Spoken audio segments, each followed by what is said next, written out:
Werewolves are some of the most fascinating movie monsters around, and they've been terrifying audiences for decades. In most depictions, they represent the primal rage of mankind that we try and suppress, and that rage is truly horrifying, especially when it transforms and rips someone's heart out. Like anything, werewolf movies evolved over time, and they don't always follow the same rules set in the early days. Of the dozens of excellent werewolf films that have been made over the years, these 10 stand out as the most important rule breakers to the genre. I am Tilly from What Culture, and here are 10 werewolf movies that broke all the rules. Number 10. The Company of Wolves.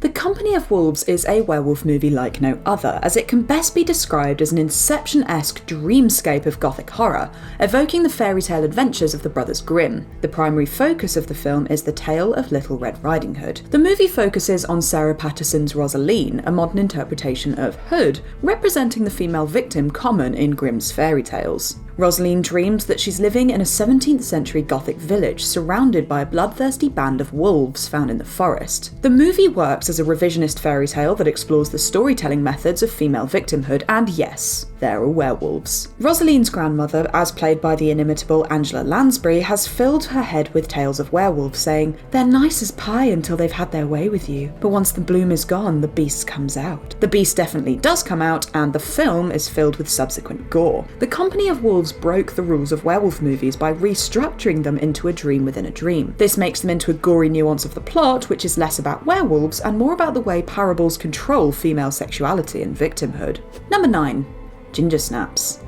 In nearly every representation of werewolves in film and literature, the beast is a man. That's due to the way werewolves are commonly used to represent the primal rage of men, not women. Ginger Snaps kicks this idea to the curb by making the werewolf a young woman instead of a man. Ginger Snaps is a genre-bending coming-of-age tale told through lycanthropy, which is used as a plot device that explores the intimacies of sisterhood. The pair are slowly torn apart when the older sister is bitten by a werewolf. Due to their age and the nature of the film, the transformation into a werewolf is a metaphor for female puberty, making the entire movie a commentary on female maturity. It's a high school werewolf story on the surface, but in reality it's so much more than that, and the mold was certainly broken in making it. The movie pays homage to a more Cronenberg style of body horror with a specific focus on American Werewolf in London. The mix of drama and dark comedy serves to elevate Ginger Snaps' commentary that mixes lycanthropy with a loss of innocence into the realm of movies like Heathers and Carrie. Number 8. Wolfen. Werewolves have long been associated with European culture and history, but that doesn't mean they can't be found in other parts of the world. Wolfen takes the werewolf mythos and reinvents the genre from its European influences, transforming it into a Native American folklore setting. In the film, the Wolfen are an advanced species of wolf capable of exchanging souls with specific tribes of Native Americans. This makes them both animalistic and ritualistic in a way that is unique to werewolf movies. The flick was also the first to employ thermographic imaging, which was later used more famously in Predator. This made it possible to see the wolf's point of view, as the camera remained close to the ground, only pouncing on its intended victims by taking advantage of their gradient levels of heat. In it, the creatures aren't the typical werewolves seen in other films on this list. Rather, they are something between humans and werewolves. The movie's setting in New York City and the overall ecological theme of Native American tribal appropriation makes what appears to be a horror slasher film into a story far more evocative than what it appears. Wolfen broke many rules in bringing its monsters to life, and it did it in as creative a way as possible. Number 7. Curse of the Werewolf. 1961's Curse of the Werewolf is one of the most interesting werewolf movies ever made, and it was also Oliver Reed's first film role. The movie completely turns werewolf standard mythos on its head by removing the more supernatural aspects to create an origin entirely unique to the film's narrative. In the movie, Leon is the product of rape, as his mother was a mute servant who was set upon by an insane and maniacal inmate. At his christening, his presence made holy water boil, and before long he developed a taste for blood, which was a problem that only worsened with age. The movie was released at a time when horror movies were being revitalised. Its contemporaries included classics such as Curse of Frankenstein and The Horror of Dracula, so reshaping the mythos's origin was popular at the time. Still, making the werewolf curse one that came from horrid circumstances certainly broke the standard rules of werewolf movies. Curse of the Werewolf is something of an outlier in the lycanthropy library, but it's also one that shouldn't be skipped when delving into the genre's classics. That being said, depicting children of rape as monsters is really out of touch with what we know today and how we understand victims of rape and sexual assault, so bear that in mind when watching this film, although it is definitely a very interesting way to look at the werewolf myth. Number 6. Good Manners. Good Manners is the most recent werewolf movie on this list, and it's also one of the strangest. In most werewolf films, the beast is a representation of the primal rage of an adult male, but the monster in Good Manners is a child. The film begins with a woman named Clara interviewing for a nanny job, which she only gets after helping the mother through some pregnancy pain. She continues to help, but notices some odd behaviour. When Anna sleepwalks, she becomes passionate and somewhat violent while craving meat and blood. Anna dies before she can properly deliver the baby, which comes into the world alien style. Clara finds the child in Anna's ruptured abdomen, lovely stuff, and it's a werewolf. She takes the baby and raises him while keeping him safe and chained up during the full moon. Fast forward 7 years and the young boy werewolf Thing becomes determined to find his father. This leads to an outing under a beautiful full moon, a transformation and killing, and a Frankenstein's monster level of rage in the townspeople. Good Manners manages to upend numerous werewolf rules while creating several of its own in the process. As well as a weirdly adorable werewolf baby, this film provides a really interesting outlook on the werewolf story, and is definitely one to watch as a result.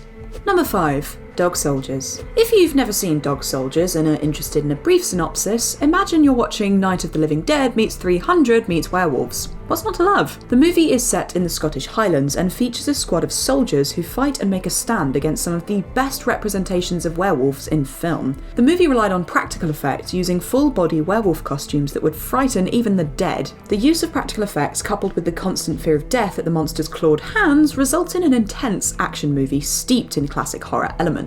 The soldiers are picked off one by one in an increasingly grisly and gory way, leaving the audience to wonder who, if anyone, will survive. And we can't ignore that amazing twist that really elevates the film along with its depiction of werewolves in a truly terrifying way that hasn't been seen in film for a very long time. Number 4. The Howling. The Howling is one of those movies that's an easy favourite, but only if you manage to see it. Unfortunately, it was released the same year as An American Werewolf in London, which has earned it something of a retroactive ding in terms of quality when comparing both films' effects. Everything about The Howling is grittier and darker than pretty much every other movie on this list, but it retains some appreciation for the comedic aspects of the work that preceded it. There are numerous campy allusions to both the Wolfman and Frankenstein meets the Wolfman, though it still manages to set itself apart. This is one of those movies people overlooked due to the success of John Landis's British interpretation of the genre, but it's one that should be viewed by any fan of werewolf movies. It's one of those classics that broke the mould by reinventing the interpretation of what a werewolf was, and managing to do it in a hilarious yet equally grotesque manner.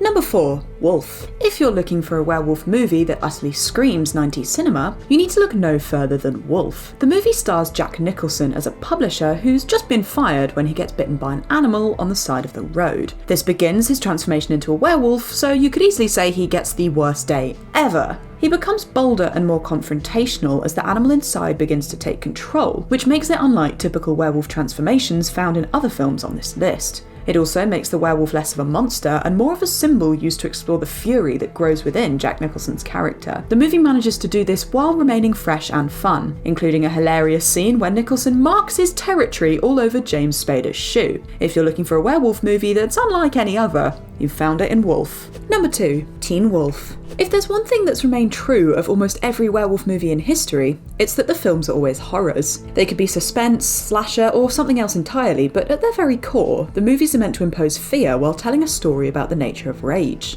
That's absolutely and completely untrue of Teen Wolf, which is more of a teen comedy than anything else. It displays no horror elements whatsoever outside of initial transformation that's more akin to a teenage boy's confusion than it is about transforming into a hideous beast. Everything about the movie is pure 80s comedy, and it broke so many werewolf rules doing so. It almost doesn't qualify as being part of the genre. Teen Wolf does rely on the trope of the inner beast being more powerful than the person, but it flips the script by the end of the film. Michael Fox's character's reliance on the power he felt as the eponymous Teen Wolf proved unnecessary in winning the basketball game, which was ultimately what the movie was all about, rather than an inner struggle of man versus beast and all that angsty shebang. Number 1. An American Werewolf in London. Of course, An American Werewolf in London is the gold standard in terms of werewolf movies. The movie was written and directed by John Landis, which isn't a name traditionally associated with horror movies. Fortunately, An American Werewolf in London isn't all about scaring the audience, and there's plenty of dark humour spread throughout. Of course, you can't talk about An American Werewolf in London and not get into its brilliant practical effects. The legendary Rick Baker made those effects possible, earning him the first Academy Award for Best Makeup. The transformation transformation scene is over 4.5 minutes long. The primary focus of his transformation from human into werewolf was painful and was a relatively new element into the mythos, as most transformations were fairly quick and relatively painless. The added scope of the dead returning to ask that he kill himself and horrific dreams of Nazi demons killing him and his family definitely broke many of the genre's typical rules. These various added elements elevated the film to classic cult status, arguably making it the best werewolf film ever made. And that's our list. Know of any other werewolf movies that broke the rules? Feel free to drop them in the comments below. I've been Tilly Owen, Tizzle Owen over on the socials, and this has been What Culture. If you liked the video and want to see more content like this and even more, please like, share and subscribe and swing by again. Look after yourself and those around you, especially at the moment, and thanks for watching.